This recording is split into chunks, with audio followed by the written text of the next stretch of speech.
사도신경 신앙 고백 드리심으로 수요일 밤 예배를 드리겠습니다. 전능하사 천지를 만드신 하나님 아버지를 내가 믿사오며 그 외아들 우리 주 예수 그리스도를 믿사오니 이는 성령으로 잉태하사 동정녀 마리아에게 나시고 본디오 빌라도에게 고난을 받으사 십자가에 못 박혀 죽으시고 장사한 지 사흘 만에 죽은 자 가운데서 다시 살아나시며 하늘에 오르사 전능하신 하나님 우편에 앉아 계시다가 저리로서 산자와 죽은 자를 심판하러 오시리라.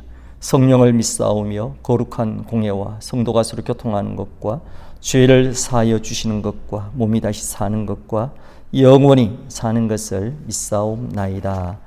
아멘. 우리 찬송가 363장 찬송 드리겠습니다.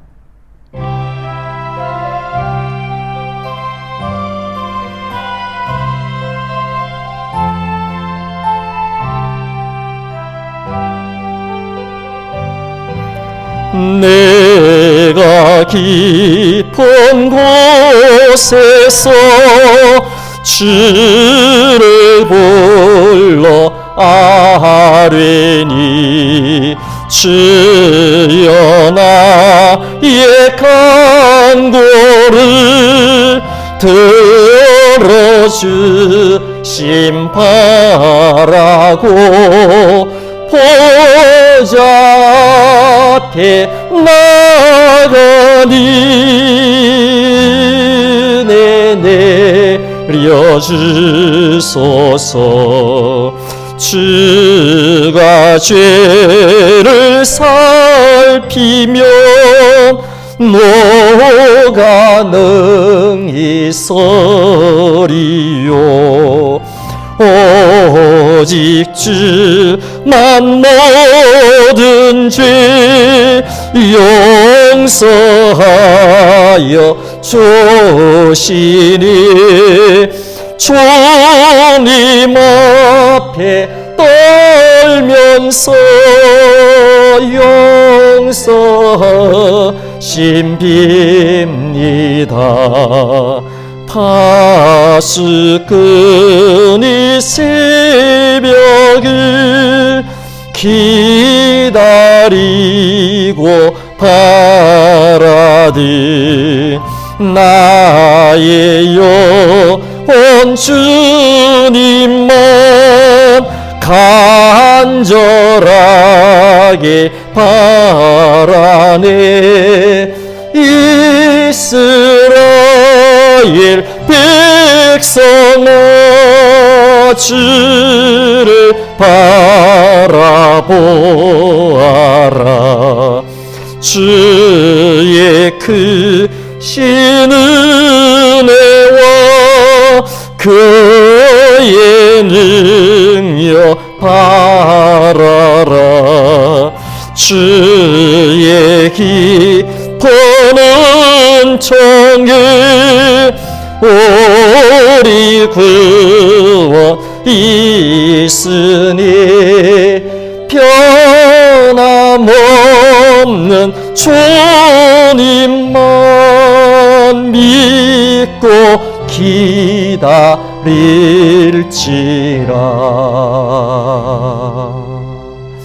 아멘. 우리 하나님 말씀은 구약성경 하박국 1장 1절에서 11절까지의 말씀입니다. 하박국 1장 1절에서 11절까지의 말씀입니다. 제가 읽어드리겠습니다. 선지자 하박국이 묵시로 받은 경고라. 여호와여, 내가 부르짖어도 주께서 듣지 아니하시니 어느 때까지리이까? 내가 강포로 말미암아 외쳐도 주께서 구원하지 아니하시나이다. 어찌하여 내게 죄악을 보게 하시며 패역을 눈으로 보게 하시나이까? 급탈과 강포가 내 앞에 있고 변론과 분쟁이 일어났나이다. 이러므로 율법이 해이하고 정의가 전혀 시행되지 못하오니 이는 악인이 의인을 에워쌌으므로 정의가 굽게 행하여 짐이니이다. 여호와께서 이르시되 너희는 여러 나라를 보고 또 보고 놀라고 또 놀랄지어다. 너희의 생전에 내가 한 가지 일을 행할 것이라. 누가 너희에게 말할지라도 너희가 믿지 아니하리라. 보라, 내가 사납고 성급한 백성 곧 땅이 넓은 곳으로 다니며 자기의 소유가 아닌 거처들을 점령하는 갈대아 사람을 일으켰나니 그들은 두렵고 무서우며 당당함과 위엄이 자기들에게서 나오며 그들의 군마는 표범보다 빠르고 전력이 이보다 사나우며 그들의 마병은 먼 곳에서부터 빨리 달려오는 마병이라 마치 먹이를 움키려 하는 독수리의 나름과 같으니라. 그들은 다 강포를 행하러 오는데 앞을 향하여 나아가며 사람을 사로잡아 모으기를 모래같이 많이 할 것이요 왕들을 멸시하며 방백을 조소하며 모든 견고한 성들을 비웃고 흉벽을 쌓아 그것을 점령할 것이라. 그들은 자기들의 힘을 자기들의 신으로 삼는 자들이라. 이에 바람같이 급히 몰아 지나치게 행하여 범죄하리라. 아멘. 예, 주의 이름으로 사랑하고 축복합니다. 오늘 저녁에는 이 하박국 말씀을 통해서 하박국의 탄식과 하나님의 응답이라는 제목으로 함께 은혜를 나누길 원합니다. 오늘 우리가 읽은 본문의 말씀은 하박국입니다. 대체적으로 모든 성경이 그렇듯이 하박국도 그 성경을 기록한 사람의 이름을 따서 하박국이라 그렇게 부릅니다. 이 하박국이란 이름의 뜻은 껴안다, 또 포옹하다 그런 뜻이 있습니다. 이 하박국 전체의 내용을 간단하게 이런 질문과 대답으로 정리할 수 있습니다. 그 질문은 하나님은 과연 살아 역사하시는가? 그렇다면 세상에서 악인이 잘 되고 의인이 고통받는 이유가 도대체 무엇인가? 하는 질문입니다. 이 질문에 대해서 하박국의 말씀은 명쾌한 답을 제시하는데 그 대답이 하박국 2장 4절에 나오는 의인은 그의 믿음으로 말미암아 살리라 하는 말씀입니다. 이 말씀은 이신득이의 말씀이죠. 우리가 다 잘 아시는 바와 같이 사도 바울은 이 말씀에 근거해서 하나님의 구원 원리를 설명했습니다. 또 좀 더 가까운 역사 속에서는 중세시대 마틴 루터는 이 말씀에 의지해서 종교개혁을 일으켰던 사람입니다. 오늘 우리가 읽은 본문의 말씀의 시대적 배경은 오늘 5절 이후 11절까지 말씀에도 잘 나오는 바와 같이 이미 아수르는 멸망당했고 갈대아, 다시 말해서 바벨론이 당시에 중근동 지역을 제패하던 시기였습니다. 역사적으로 볼 때 바벨론은 BC 612년에 아수르를 멸망시키고 BC 605년에 애굽의 느고를 갈그미스 전투에서 격파하고 그 당시에 중근동 지역의 신흥 강대국으로 그렇게 급부상하게 되어지는 것을 볼 수가 있습니다. 이때 이제 남유다는 당시의 왕이 요시야 왕이었고 무깃도에서 애굽의 느고와 싸우다가 전사를 하죠. 그리고 요아스 요야김 왕이 외세에 의해서 왕으로 옹립되고 또 그런 어떤 상황 속에서 사회적으로 굉장히 유다는 혼란스러운 어떤 시기에 있었습니다. 아마 이 하박국은 요시야 왕 말기 때부터 요야김 왕 초기에 아마 그 사이에 기록된 것으로 보여집니다. 그러니까 그 당시에는 대단히 혼란스럽고 굉장히 어려운 시대였습니다. 그런 시대적 상황에서 하박국 선지자는 이 유다의 온갖 불의, 그죠?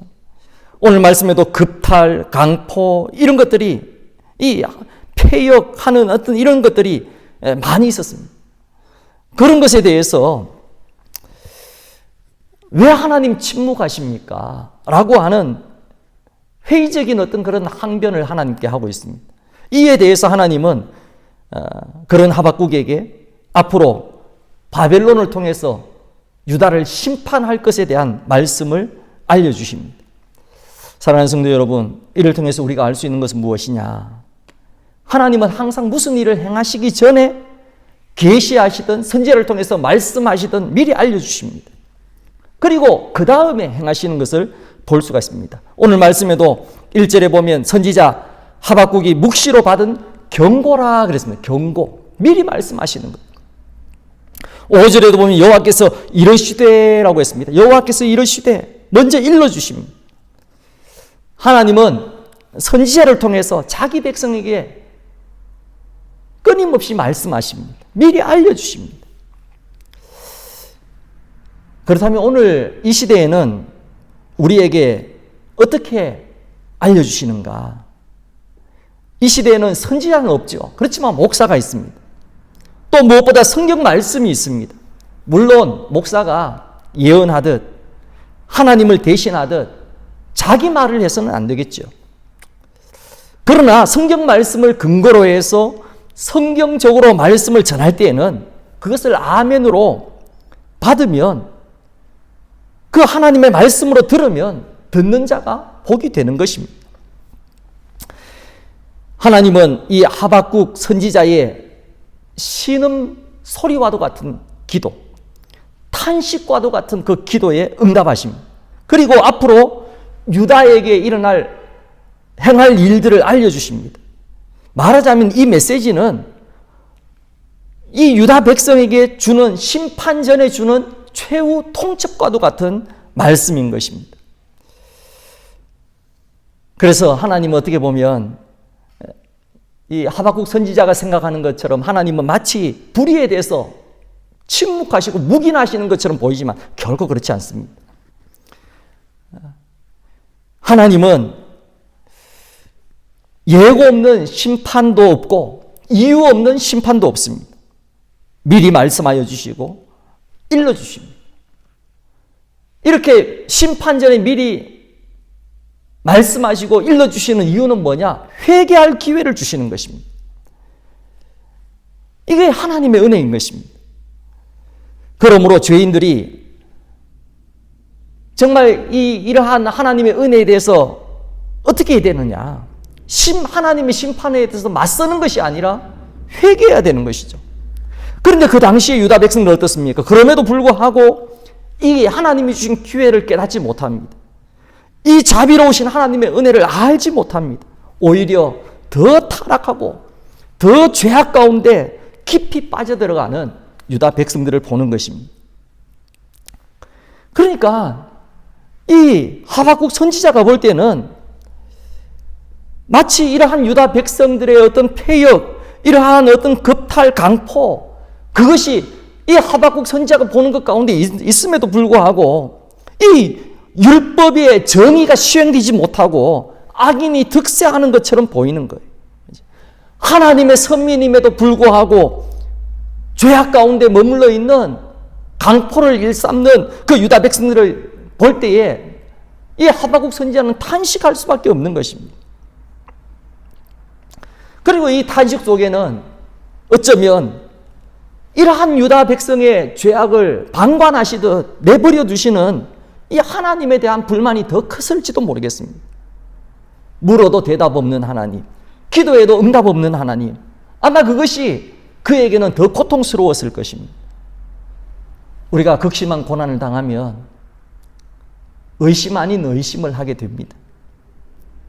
그러나 오늘 이 하박국 선지자의 의심은 그런 의심이 아닙니다. 믿음의 뿌리를 둔 의심입니다. 하나님의 존재를 부정한다거나 하나님을 신뢰하지 못한 그런 의심이 아닙니다. 우리가 신앙생활을 하다가 이런 의심이 들 때가 솔직히 있죠. 그러나 하나님을 불신하는 그런 의심이 되어서는 결코 안 됩니다. 오늘 하박국은 하나님의 정의를 믿습니다. 그 하나님의 정의로우심을 믿기 때문에 또 묻는 것입니다. 또 묻고 또 물으면서 하나님의 응답하심을 기다리는 거예요. 하나님의 때를 기다리는 것입니다. 오늘 저와 여러분들에게도 교회를 생각할 때에 또 나라와 민족을 생각할 때에 정말 이 하박국 선지자와 같은 탄식과 그 애통함이 우리에게 있는가? 오늘 혹시 요즘 내 가슴을 저리도록 만드는, 고통스럽게 만드는 그러한 사건이 무엇인가 한번 생각해 보시길 바랍니다. 조금은 답답하고 애가 타지만 그러나 하나님을 믿고 신뢰하는 마음으로 하나님께 묻는 이 하박국에게 하나님은 드디어 긴 침묵을 깨고 말씀하십니다. 5절, 6절 말씀입니다. 여호와께서 이르시되 너희는 여러 나라를 보고 또 보고 놀라고 또 놀랄지어다. 너희의 생전에 내가 한 가지 일을 행할 것이라. 누가 너희에게 말할지라도 너희가 믿지 아니하리라. 보라, 내가 사납고 성급한 백성 곧 땅이 넓은 곳으로 다니며 자기의 소유가 아닌 거처들을 점령하는 갈대아 사람을 일으켰나니 라고 했습니다. 하나님은 어떤 분이십니까? 하나님은 모든 열방과 나라들을 다스리시는 그러한 주권자가 되십니다. 그 당시에 그 아수르 또 바벨론, 애굽이라고 하는 그 열강의 이해관계 속에서 그 당시에 가장 강대했던 이 바벨론, 이 갈대아 사람, 이 바벨론을 들어서 이 패역한 유다를 이제 심판하시겠다. 그들의 어떤 그 잔인한 그 갈대아 사람, 바벨론 사람들을 통해서 유다를 심판하시겠다.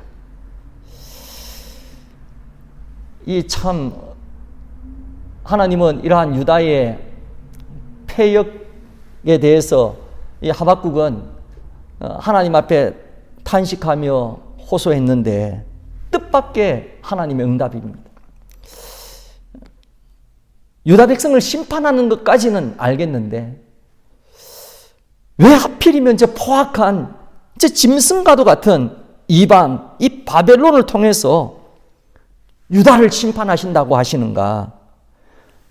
아마 이 하박국 선지자는 전혀 예상하지 못한, 그래도 우리는 선민인데, 하나님의 택함 받은 선민인데 라고 하는 어떤 그 신념 아래 어떻게 이런 일이 일어날 수 있겠는가 하는, 믿을 수 없는, 믿기워지지 아니하는 그러한 하나님의 응답이 왔습니다.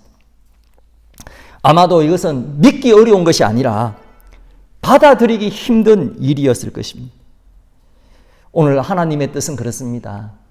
우리가 늘 항상 하나님의 뜻이 무엇이냐고 물을 때에 하나님이 응답해 주시면 참 좋은데, 응답해 주셔도 때로는 그 응답하심이 내 신앙으로, 내 생각으로, 어떤 내 경험으로 그 하나님의 뜻을 도무지 헤아리기가 어려운 때가 참 많이 있습니다.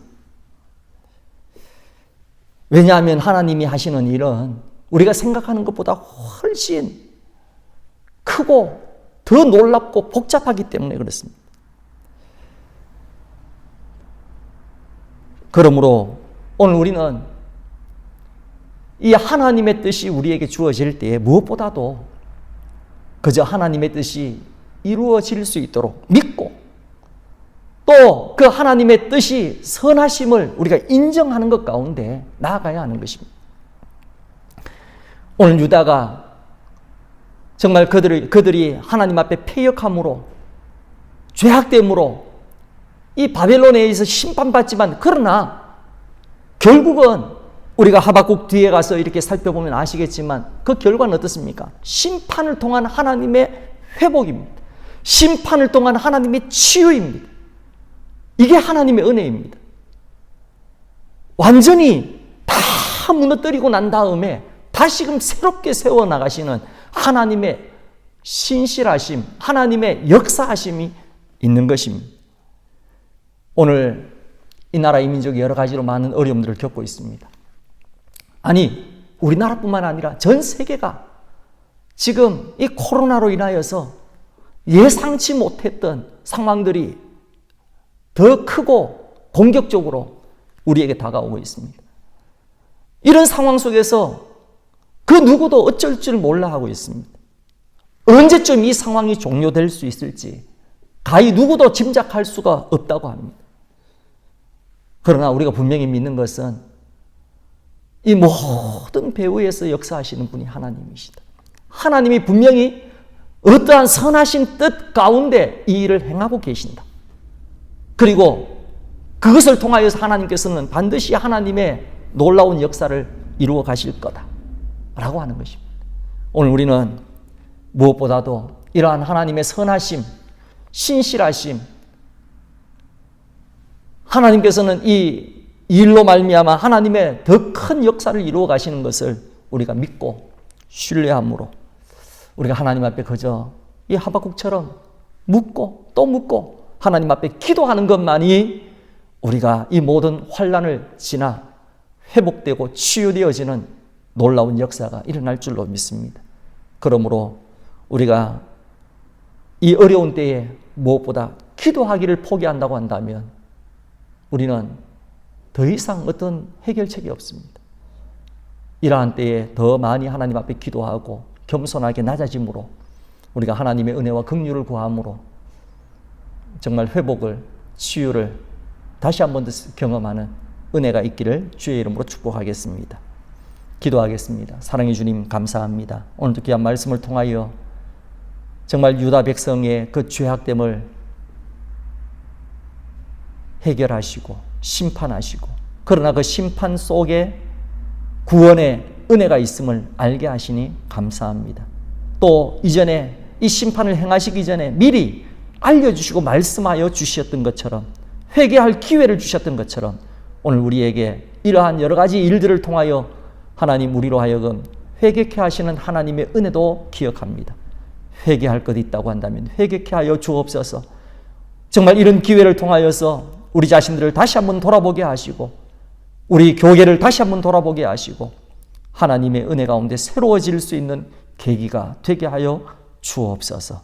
사랑하는 우리 성도들의 모든 삶을 주님께서 눈동자같이 지켜주시고 인도하여 주실 줄 믿습니다. 주께서 함께하여 주실 줄 믿사오니 예수님의 이름으로 간절히 기도하옵나이다.